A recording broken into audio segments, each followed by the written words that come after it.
Hi everyone! Kumusta? Hope everybody is doing well. The videos that I will be showing you is the last topic for prelims.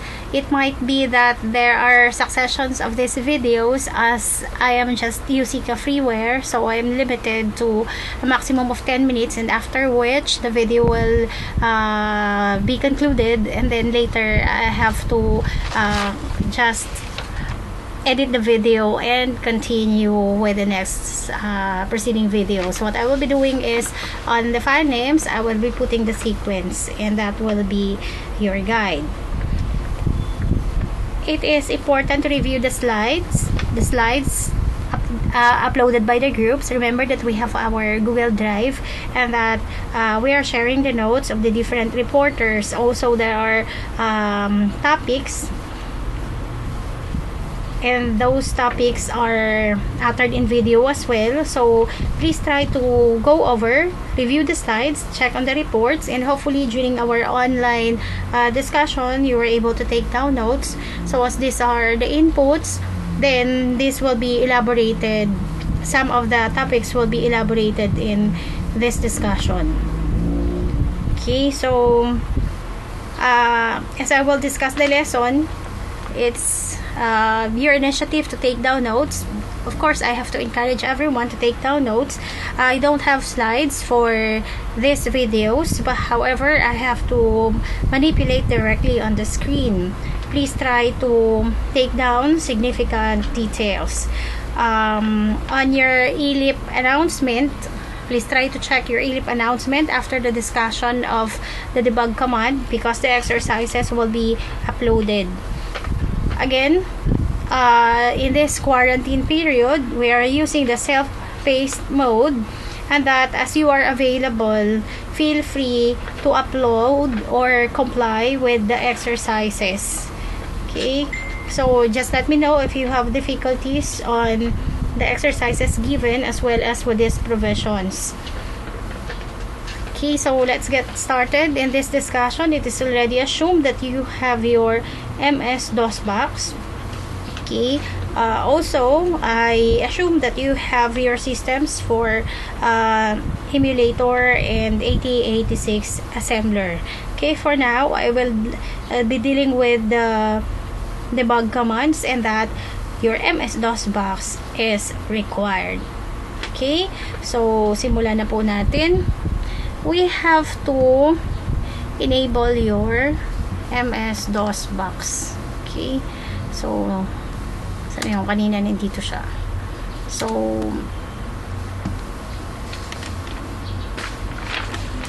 first we have to mount the C drive, because we will be integrating all the codes on drive C. I hope that you can still remember the codes. So to mount C drive, you would type in mount C:. Okay, as we have already mounted the C drive, syempre tinype yung muna C:, and then C:, 8086, and then you shift to drive C. I typed in CLS to clear the screen, and that we can start anew. Now with the debug window,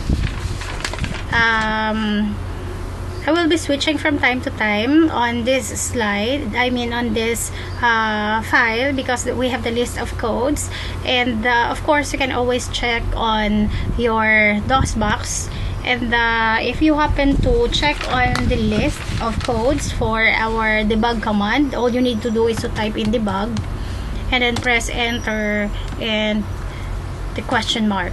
So with that, you have the list of the debug commands here. Now I have already indicated it here because later I will be using the screen for other purposes. So we have to explore the codes one at a time. However, there are some cases wherein I have to use the command and then integrate it with other code for validation purposes. Of course, there are also independent commands that we can use, not necessarily to be integrated with the other codes. Now let us explore on assemble. Just to give you a background pala on the debug command, This is also a utility program. This is available in MS-DOS, and these are software designed for us to analyze, configure, optimize, and maintain the computer systems. So debug act as an assembler, again, disassembler, allowing users integration. So to start with, let me explore on A for assemble, and the syntax for that is we indicate A on the hyphen, of course knowingly na you have already typed the debugged and that the hyphen is already there. You can now associate the codes. So we have A and then press enter. So the default offset address is equal to 100. You can indicate here the address A space 100, but since I know that the offset address is equal to 100, I don't need to indicate the address. So in here we can explore any codes associated to your assembler. A, so pwede na po tayo mag-code like move. Remember the code MOV. This is one of the syntax that we explore. So this time we will move AX 1, 2, 3, 4. So we are indicating that the value of the AX is one of the registers, and the value will be set to 1, 2, 3. So this is our goal. Let's try to check if this is implemented. Press enter. Okay, so and enter again, that you will be back to the hyphen, and allow me to use another debug command for validation. G, ito si G. G is for go. So pupunta po tayo dito sa AX, and that the syntax for this is G, don't forget the equal symbol for the first address, and then space for another address. So in our case, this is our address 1, and then this is the second address. So we type in G for go, and then don't forget the equal symbol, the first address which is 100, and our second address, ito po siya, 103, and press enter. Go. So our AX now is equal to 1, 2, 3, 4. Let's check another. So we have A and then enter. Okay, so bakit naging 103 ito? The default was 100. But since we have coded and that it is incrementing simultaneously as we execute, so the last value of the offset address is equal to 103. And the reason that right now our offset address is equal to 103. So we can, of course, associate this A command, and that this time let's change the value. So move AX 3. So it is expected that your AX now will have a value of 3. Press enter and enter G and indicate the first address with the equal symbol. So equal 100 space 106. Okay, and enter. There you go. Your AX is equal to 103. Also, we can do some operations on math like A, enter. So, anong gagawin natin? Add AX 12. So we are adding 12 to the value of your AX. What's the current value of your AX? Your AX is equal to 3. So press enter and another enter. That's validate the result. G, which with the equal symbol, and with our first address 106, and this time we are now on 109, 109. Don't forget the space, 109. Enter. Okay, so 3 is the current value, and in this code you have initiated add operation. So adding 12 plus 3, that will give us the value 15. So if you wanted to quit, just type Q. Okay, hopefully you're able to understand the execution of the two debug commands. So in that case, meron po tayo na-explore na A for assemble, G for go. Okay, let's proceed to the next. Okay, so let me first highlight the codes that we executed a while ago. So we have A for assemble, and then we have G for go. So these are the two codes that we discussed a while ago. So let's now explore. Let's proceed on the next. Since I made mention about the registers a while ago and that we changed the values of the AX, let me explore further on the register. To check on the syntax, we have to list first the code, so debug, and then all the codes. And in here, to use the R command for the register, all we need to do is to type in R and then the register. Take note that we have discussed the registers previously, and then there are several types of registers, like you have the AX, you have the BX, the CX, the DX, and many others. So let's try to check on the different registers. So again, the syntax is R.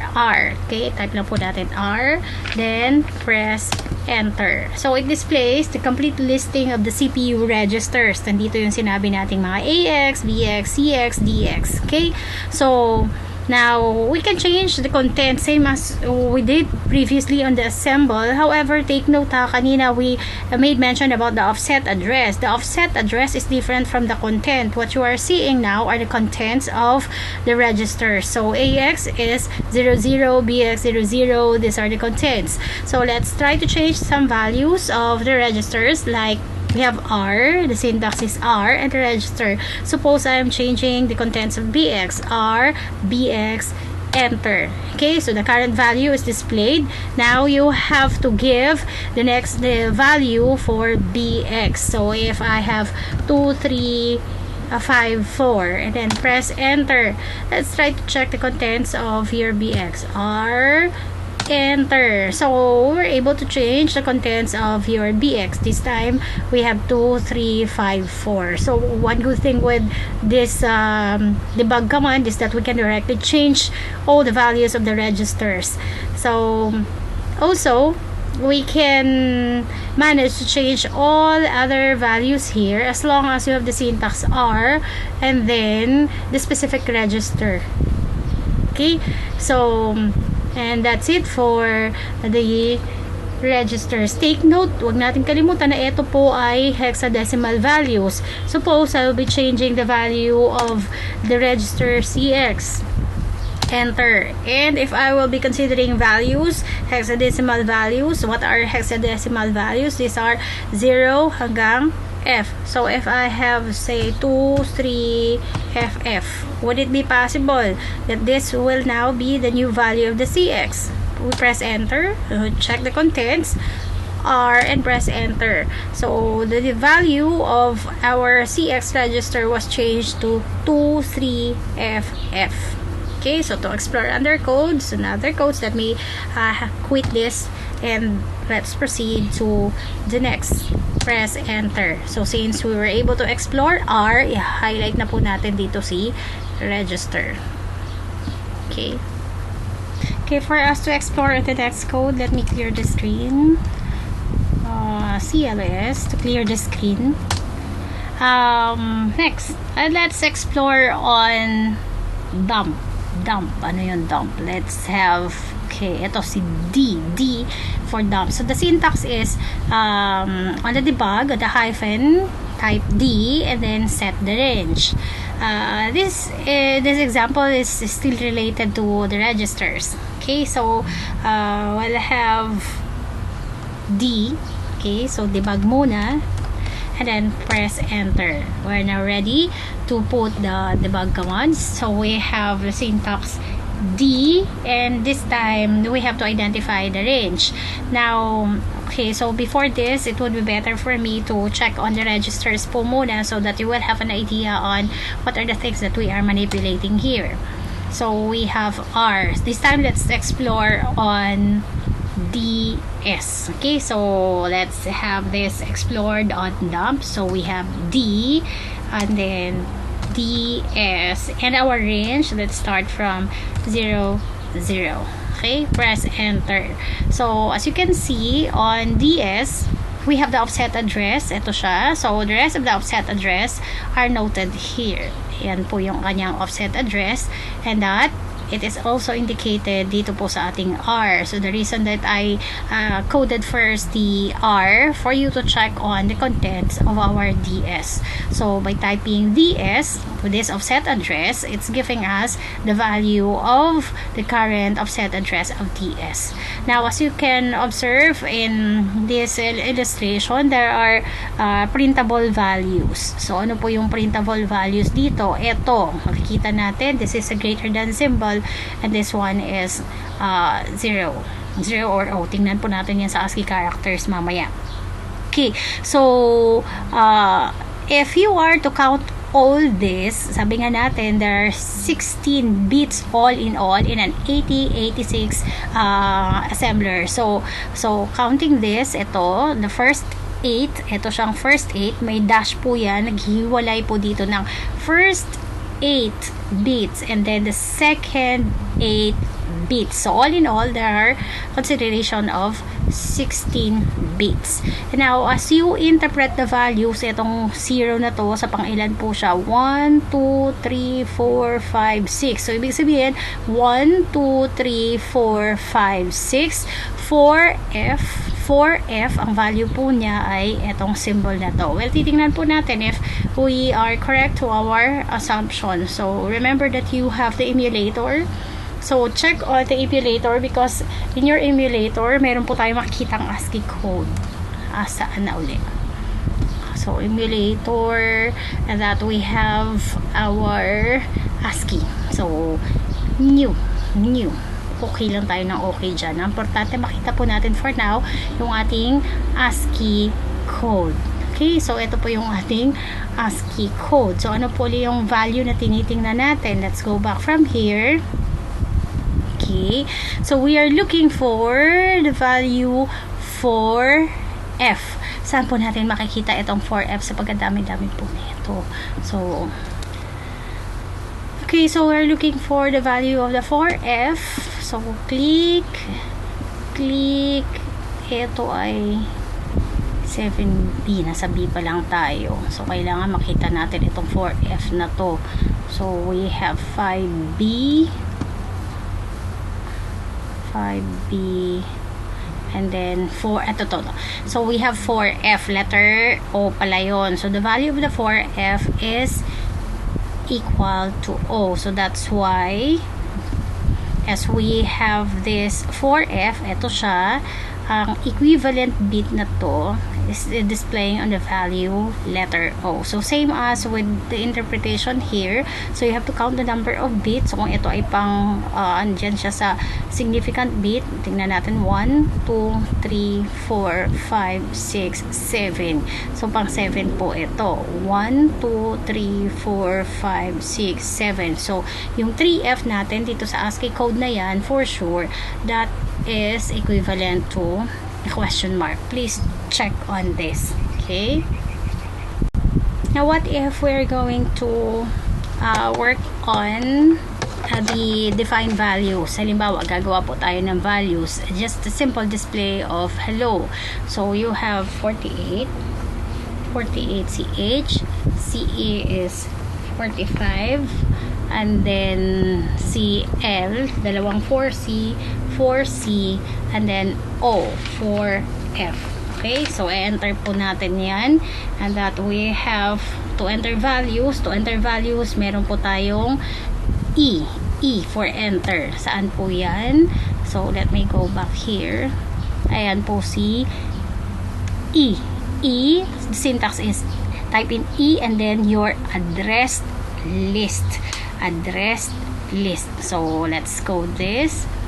So, E, and then we're changing the value for the data segment, and that the current location offset address is 00. So, we are now changing the value of the CD, and then after which we have 23E lahat yan, but we are only changing the first 5 as I have indicated the code, the equivalent ASCII code for the letters hello. So, CD, we have 48 space bar, then 45 space bar, 4C space bar, 4C space bar, then you have 47. Okay, so as I hit enter, we'll be prompted with the hyphen symbol. Now let's try to check on the contents if it was modified. So we have to check on D and the value of the DS a while ago. So the range is 0, 0. You can just type in 0. Anyway, the other values are insignificant. So press enter. What's what change? Okay, so see, hello. Medyo nagkamali po ata ako dito sa G. But anyways, the values, if you are going to check on the G value, on the fifth value, ay ibig sabihin ito po ay equivalent to G. So there are printable values indicated here, and of course nandun pa rin po, I did not change the value of the 4F. That's why letter O is still there, so it has to be 4F pala dapat dito. Anyways, we're able to check on the two codes now, and these are your D and E. Okay, so let me now highlight this, as this is already executed. So you have D, and then you have E, enter. Okay, so this time we will explore on command H. So the syntax is you have to indicate H on the hyphen, identify value 1, value 2. Take note that the values that we are to enter are in hexadecimal value. What is H command is all about? H is for hexadecimal calculator. The result will yield addition and subtraction of the values. All numbers inside the debug are always hexadecimal. So we enter hexadecimal values on our constraints value 1 and value 2. The first result is for addition, and the second result is for subtraction. So let's check on the codes. Type in debug, and we are ready to explore on H. First value, say our first value is E321. Okay, so this is a valid hexadecimal value. Space for the second value, say our second value is 231A. Okay, we press enter. So it's assumed that the first value here is the result of adding value 1 and value 2, and the second result here is the result of subtracting these values here. So value 1 minus value 2. To validate this, we'll be using our calculator.